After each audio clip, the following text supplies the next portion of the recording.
What is happening, guys, and welcome back to Ghoulsgaming, and I thank you for tuning into my Bloodborne boss guide.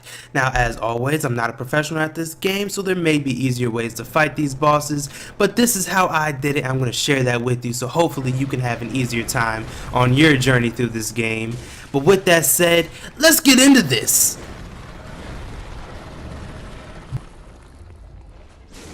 So when you first encounter this boss, she's very intimidating, and your first idea might be to get underneath her, that way you're out of her range. But actually this boss has more range the closer you are, because the attacks that she does are almost indodgeable. That's not a word, but whatever. The best thing to do is to stay out in front of her at mid to long range and wait for her to do her arm swings and attack the head. That's the safest and most effective way of fighting this boss. She has 4 attacks that I personally encountered, so let's do a quick rundown of what those are. The first is the arm swings, the second is the stomps, the third is acid puke, and the fourth is exploding lasers. Now let's start with the arm swings. This is very straightforward. It's just a 2 to 4 swing combo, but afterwards she's left almost stunned with her head down low. This is your chance to go from mid to long range to close range and slice that face up like it's ham. It will do a lot of damage. You'll probably only get like 1, maybe 2 hits, and I was averaging anywhere from 400 to 600 damage, which is really good. It's going to tick away at this boss's health really quickly. If you're too far away and by the time you get to her she's picking up her head, don't be afraid to hit those arms. It doesn't do as much damage, about 200 to 300 damage, but like with any boss, every hit counts, so get as much as you can. I guess we can move on to the exploding laser since she just did it right there.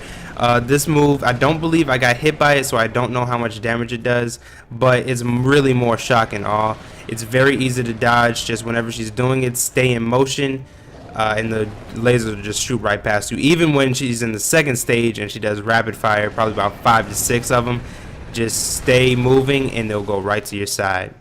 Not much to worry about. Now these last 2, the acid puke and the stomps, are not very dangerous when you're paying attention to what you're doing. The acid puke doesn't do much damage, but it does stun you, opening you up to the melee attacks, which will almost always kill you or get you very close to death. And the stomps are triggered by you being too close, and she just goes crazy. She goes ham with those arms, and that is almost a guaranteed death, and is the reason why you can't be too close to her. You can't stay underneath her because it's almost indodgeable. I mean, use the word again, whatever. But with that said, that's pretty much all her attacks, at least the ones that I encountered. We still have a couple minutes here. Just go ahead and peek the techniques, and I'll see you guys for the outro.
And the one last thing I forgot to mention, in the second stage of these arm swings, she's going to tear off 2 of her arms and use those in place of her regular arms. I found that this doesn't add much damage, but it does increase her reach, so be careful with that. And when you go in for the attacks, make sure that you're attacking the arms that are holding the dead arms, because that's the only way that you can actually do damage to her. But with that said, you should have everything that you need to beat the great Amygdala. I hope you enjoyed this video. If you did, go ahead and drop kick that subscribe. I make videos every Monday, Wednesday, and Friday. And while you're at it, go ahead and comment below what bosses you're having problems with, and I'd love to make a strategy for you. So until next time, guys, peace.